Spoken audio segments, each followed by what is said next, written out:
শুক্রবার নানা অনুষ্ঠানের মাধ্যমে যথাযোগ্য মর্যাদায় সুনামুড়ায় পালিত হয়েছে আন্তর্জাতিক মাতৃভাষা দিবস। তথ্য সংস্কৃতি দপ্তরের উদ্যোগে সুনামুড়া নগর পঞ্চায়েতের সহযোগিতায় স্থানীয় বীর মেমোরিয়াল পার্কে আয়োজিত এই অনুষ্ঠানে উপস্থিত ছিলেন সুনামুড়া নগর পঞ্চায়েতের chairperson Sharda Chakraborty, vice chairperson Shahjahan Miah, Sepahijala জেলা পরিষদের সদস্য মীনাক্ষী দাস, তথ্য সংস্কৃতি দপ্তরের মহকুমা আধিকারিক তুহিন আজ প্রমুখ।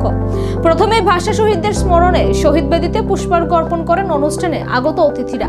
এরপর শুরু হয় বিভিন্ন সাংস্কৃতিক সংস্থা পরিবেশিত সাংস্কৃতিক অনুষ্ঠান। দিনটির তাৎপর্য ব্যাখ্যা করে ভাইস চেয়ারপারসন শাহজাহান মিয়া ও মহকুমা তথ্য আধিকারিক তুহিন আজ। সালাম জব্বর বরকত তাদের এই তাজা প্রাণের বিনিময়ে ওই দিন যে 1952 সালের এই আপনার 21শে ফেব্রুয়ারি সেদিন তাদের এই তাজা প্রাণের বিনিময়ে বাংলাদেশের ঢাকার রাজপথ রঙিন হয়েছিল তাদের রক্তের বিনিময়ে, রক্তের স্রোতের বিনিময়ে আজকের যে আন্তর্জাতিক মাতৃভাষা আমরা পেয়েছি, আমাদের মায়ের ভাষা বাংলা ভাষা আমরা পেয়েছি। কিন্তু আমরা লক্ষ্য করি সেই মাতৃভাষাকে, আমাদের যে প্রাণের ভাষা, সেই ভাষাকে আমরা গুরুত্ব দেই না। কারণ আমাদের মধ্যে অনেকে রয়েছি, আমরা যখন সভাতে যাই আমরা ভাষণ দেই যে আমাদের মাতৃভাষাকে গুরুত্ব দিতে হবে, আমাদের মাতৃভাষাকে রক্ষা করতে হবে। আমরা যেদিকে আমাদের হারানো যে আমাদের যে কালচার, আমাদের যে বাঙালিদের যে কালচার, সেটাকে ফিরিয়ে আনতে হবে। কিন্তু ভাষা আমরা যখন বক্তৃতা দেই, যখন আলোচনা করি, তখন সেটা বলি, কিন্তু সেটা উল্টা হয় বাড়িতে যাওয়ার পর।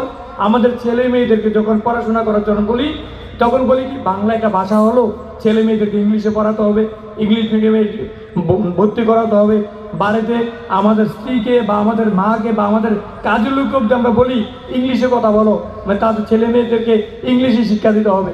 কিন্তু আমরা সেটা মনে রাখতে হবে, শুধুমাত্র 21শে ফেব্রুয়ারি মাতৃভাষা, আন্তর্জাতিক মাতৃভাষা দিবস যে আমরা পালন করি, শুধুমাত্র পালন করার জন্যই নয়।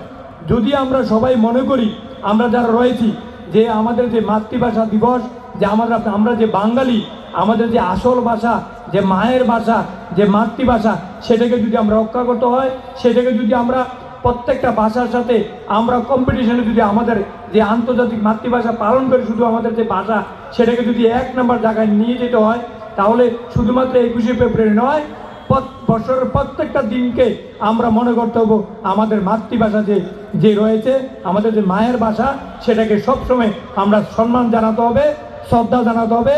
তখনই আজকের যে দিনটা আমরা আন্তর্জাতিক মাতৃভাষা দিবস পালন করি, সেটাই সঠিকভাবে সম্মান পাবে, তখনই সেটা পালন করা আমাদের সার্থক হবে। আমি